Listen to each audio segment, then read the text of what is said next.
Hey everybody, welcome back to my channel. This is Abby with Abby Reviews, and this is going to be my review of Love and Hip Hop Season 10, Episode 3. It's called Oh Baby. Let's see what happens. Okay, so I have to do something different because my phone case is acting an ass. So, everybody gets together to help Yandy and Mendeecees at his pushback hairline celebrate her birthday, because last year he was on house arrest and they were in a pandemic. Everything was locked down, so they really didn't get to do anything last year for her birthday. So all of the couples are together and they talk about their marriage issues.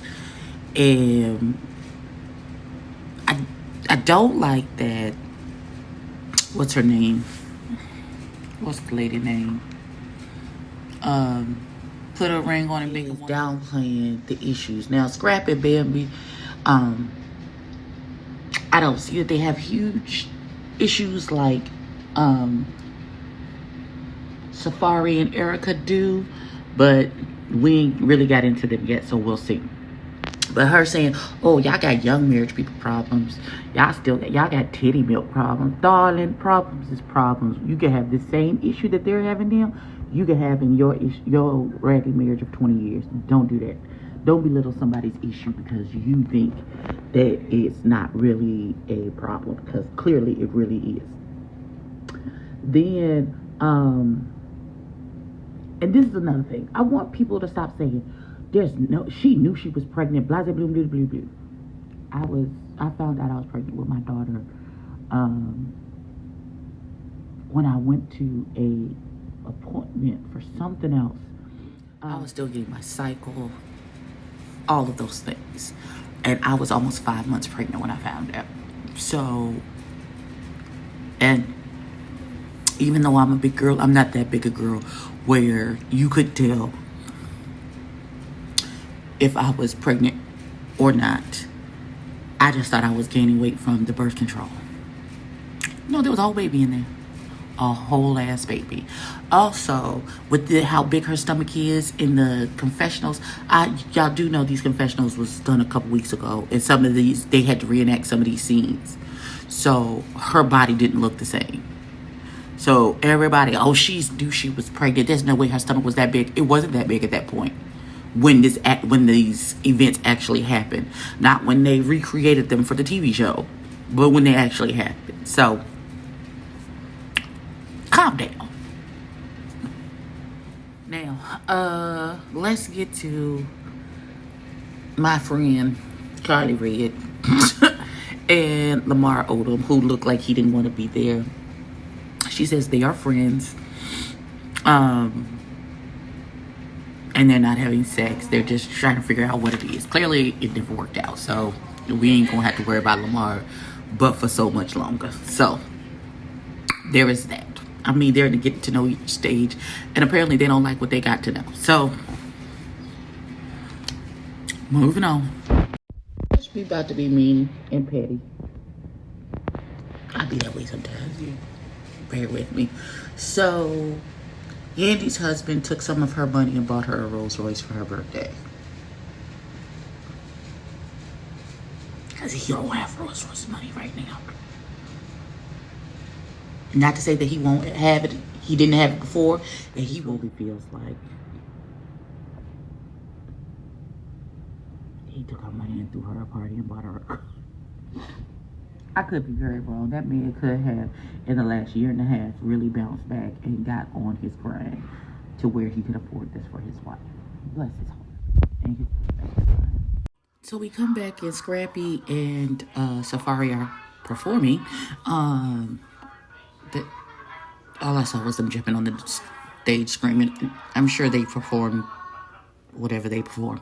But Scrappy's like, normally my wife would be here to support me, but she's pregnant with the baby, possibly blue. And Safari talking about, I'm gonna call Erica and tell her to massage your feet when you get home, blah, blah, blah. Sit down and shut up. You don't even know how to treat your own wife, you stupid bastard. Okay, that's enough of them. Oh, God. Now we go into this girl. Young baby Tate, she's in LA. This young Tate situation just reminds me exactly how old I am. Cause this babe, her little boyfriend, the little boy that she likes, she talked about he's a Grammy-nominated platinum artist. I didn't know this child was a person that existed on the planet until 5 minutes ago when you started talking about him. I'm sorry. And now he's got a song called Chicken Adobo, where he's comparing a girl to chicken adobo.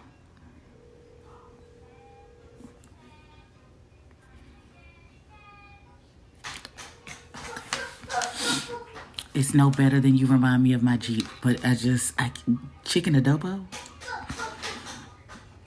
Okay. All right. Okay, I could have sworn. All right, so she's talking to this little boy. It said she's known him for 2 years. For 1 year, she was in a relationship. Now she's not. They've been hanging out ever since. I could this little boy said he a hoe. If he telling you he a hoe, up front with no reservations, take heed to that and protect yourself. Self-preservation always choose you first. Listen. Fall in love, use your heart, take your brain with you. Take your brain and your common sense with you. Let your eyeballs help you. Let your ears help you. Because this baby said he a hoe. Okay, you a hoe. So you can be my little hoe while I look for the man that's going to be the Jay-Z to my Beyonce situation. Because clearly you waited. Because you up. Let the church say amen. So we with Lamar and Carly, and she's like, we just want to take it slow. But she wants it to be just exclusively them getting to know each other. Which is fine, this is a reasonable request, as the both of them have a history of moving too fast, doing too much too soon. So them going slow, getting to know each other is very reasonable, very mature thing to do. So, and I didn't know Carly Red had a restaurant, and the food looks good. So next time we're in Atlanta, instead of trying to get to Old Lady Gang, maybe we'll go to Carly Red's restaurant and get some food. Okay. So we back to Mendeecees and Yandy, and now this situation with this little girl, Infinity. This was Saturday, like an Infinity Stone. Okay, whatever. So the little girl is okay. So the falling out happened. The little girl's in college back in New York, and they said they set up for her to come home on the weekends, on vacations, blah blah blah blah blah. So Christmas comes around. Christmas comes up, and Yandy's like, and apparently Infinity called Yandy, was like, well, what are y'all doing for Christmas? And she was like, we're gonna be at the house, we're cooking, are you coming? Blah blah blah blah blah. Infinity chose to go to her real family for the holiday. I feel like because Yandy just said they're cooking and they're not doing nothing super extravagant, blah blah blah. Infinity was like, well, that sounds boring, I don't want to do that shit, so I just rather hang out with my family where we gonna be out partying, blah blah blah. So Yandy, Mendeecees, and all of the kids he had all of his kids there. They took a family photo, everybody in the little ugly green sweaters and all that good stuff. Infinity got mad because she felt like they were taking a shot at her. I don't understand how this became about her. You chose not to come, so therefore you don't be in the picture. Like, we weren't supposed to take pictures? We weren't supposed to take and post Christmas pictures because you're not there? Listen, I know children have abandonment issues in foster care, and they have a lot of trauma, so they respond differently to things. But I feel like that was maybe the straw that broke the back for Infinity. Maybe them leaving New York for Atlanta when she went off to college, or maybe, everything started to change when Mendeecees got home. So she feels like it's just one thing on top of the other. And I guess this is the straw. And then she talked about she was abandoned by them and blah, blah, blah, blah, blah. And apparently that's not the case. And so she says Infinity called her and booked a flight. And then she's coming down. And he's like, well, where is she going to stay? Which her not being able to stay at the house just seems like yet another straw on the back of this broken camel. But he's like, I don't want to walk on be my own home, walking on eggshells, watching what I say, because if I say the wrong thing, next thing you know, it's going to be all over social media and stuff. So he's like, y'all get her a hotel in a separate neutral meeting space, and y'all sit down and talk about it before you bring her to the house. Make sure that y'all have y'all shit together before you bring her to the house, because I don't want it to be a situation where she's just looking for something. So Brittany, no, not Brittany, the young baby Tate and the goofy little boy is they said, she said, get her friends, you get your friends, I get my friends, and you know, we can hang out. So they hanging out at her little Airbnb, and one of her friends, Brittany B, is there, and she is, they are excuse the sound of the baby getting his pull-up change in the background. So Brittany, being a friend, is trying to figure out what he on. She's like, is this a monogamous situation? You just got a lot of business? What's business? He was like, I got a lot of business. And she was like, oh, so y'all in an open situation? He was like, it's hard to close something when something's already been busted open. The fuck does that mean? And so Brittany is tapped her friend. I feel like, let me come here, pimp. Let me holler at you. And she was like, so tell me what you see for yourself. And she was like, oh, I always see myself like in a power couple, big Bay and J kind of situation. And she's like, you think this little boy is Jay-Z? And she was like, yeah. And she was like, girl, clean your glasses. That's not what this is. She like, daughter, that is not Jay-Z. Clean your glasses off. That's not what this is. That's not it. Okay, so they're doing two truths and a lie. So they get to the little boy, and he's like, so he's Grammy nominated. He was born in 1991, and I'm going to Jamaica. Which one is the lie? And apparently the lie was that he was going to Jamaica because she had invited him to go to Jamaica with her for a vacation. And he was like, I don't know if I can because my brother's getting married, so I might not be able to go. So I guess this was his way of trying to break the news to her gently that he wasn't going to be able to go to Jamaica. You could have just got your balls up and just said, hey, I can't go because, you know, blah, blah, blah, blah, blah. And that would have been fine. So she gets angry. She feels like she's been disrespected. And so she puts everybody out the Airbnb. That shows a level of caring that you just don't show that type of nigga. I'd have been like, oh, that's too bad. And then moved on. Like nothing happened. Fucked his mind all the way up. Niggas hate when you don't make them the center of your world and when their moves don't affect your moves or your atmosphere. Then it's a problem. Okay, so Erica is now trying to ease the blow of telling this man that she's pregnant again. So she brings Spice over to she knows hasn't been to Jamaica, so she tries to bring a little bit of Jamaica to the house. She brings Spice over. So she has these women waiting for him when he pull up in the driveway, and they put a thing over his face, a blindfold, and he talk about take me to the bedroom, ladies. Nigga, that's not what this is about. Okay.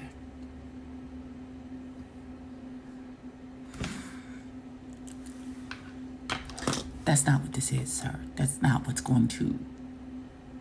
That's not the point of this. This nigga want to be single. And... Because... Take you to the bedroom to do what, though?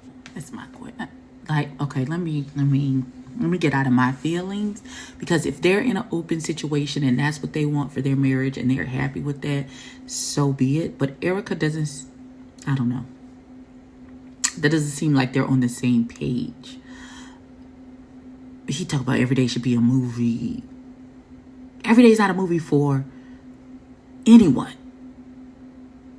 at all, ever. So I don't... He's a child. That's all I got. He's a kid. He's kid minded. He's very young minded for a 40-year-old man.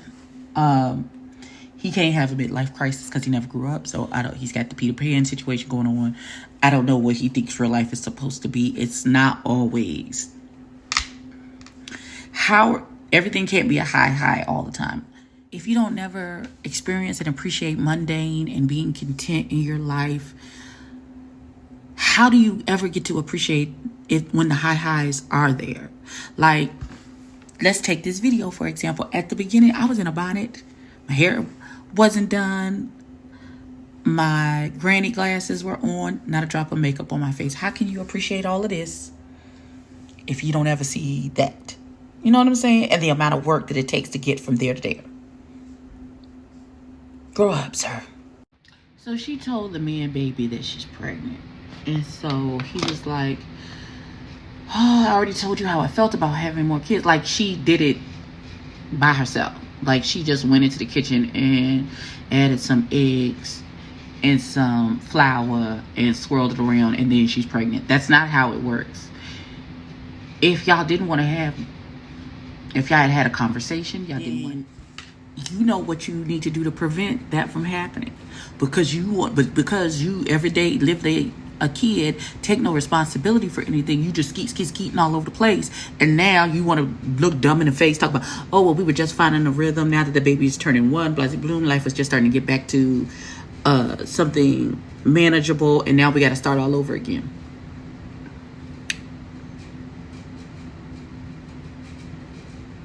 You knew this was a possibility that happened when you pulled your... Okay.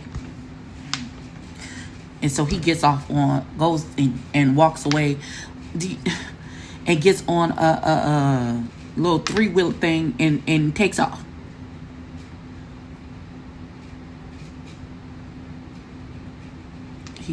I couldn't have been me, because I'd have been like, I hope it falls over on you. I do. Okay, so the plot thickens. So Yandy and Infinity. So I knew something about this just did not make sense to me. So what it is apparently Infinity met some older dude who was trying to get at her, and she was dating him or dealing with him or whatever. And he put it in her head that, oh, Yandy is out at the club shaking her ass all night while you watching her kids, got you doing da.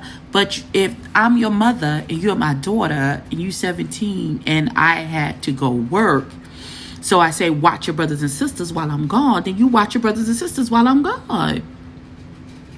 Like, I don't understand that. And I understand why she's hurt by the post by Mendices. If he even put in parentheses, oh, my whole family here, everybody I love, blah, blah, blah. And even if he had just put in like a little cap in parentheses, not pictured, Infinity, we love you, boo, you're missed, then I don't think it would have been the straw that it was to break the camel's back.